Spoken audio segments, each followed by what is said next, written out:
Dans les frameworks JavaScript, on va souvent retrouver la notion de composant. Pourquoi? Parce qu'en fait, dans une page HTML, on a souvent un header, on a souvent une zone de menu, on a des contenus et on veut pouvoir réutiliser ces différents contenus. On voit que ces contenus, ils sont structurés sous forme arborescente. Donc je vais avoir une racine et puis qui va contenir différents composants qui eux vont même contenir différents composants. On le voit ici avec l'exemple d'une to-do list qui contient des items et pour chaque item on va avoir également un bouton qui permet d'effacer ou d'éditer cette to-do list. Donc c'est évidemment le fait de décomposer, ça va diminuer le copier-coller dans le code, donc c'est intéressant, ça va rendre le code beaucoup plus maintenable et on va gagner beaucoup en réutilisant les différents composants. En pratique,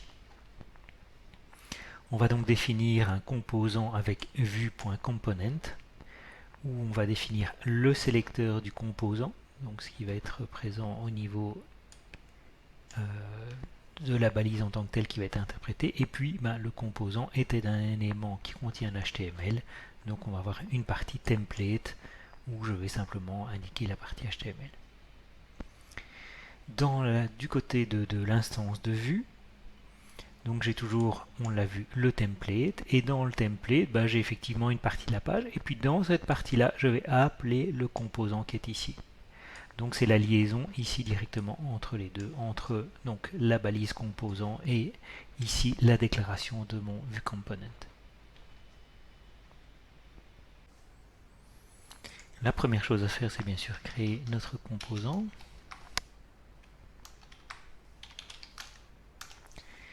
Voilà, alors pour le moment, les props, on ne va pas en parler, on en parlera un peu plus tard. Donc, je vais appeler simplement mon composant. Je vais aller mettre ce composant ici, par exemple. Voici mon composant. Et je mets donc, puisque j'ai un secteur composant, une balise composant, pardon, j'utilise la balise composant. Ici, je vais aller mettre le contenu de mon composant. Donc, voici le contenu. On compte simplement contenu du composant. Hop. Et on voit bien ici qu'effectivement, j'ai bien voici mon composant avec le composant qui est en fait dédicacé à ce composant-ci.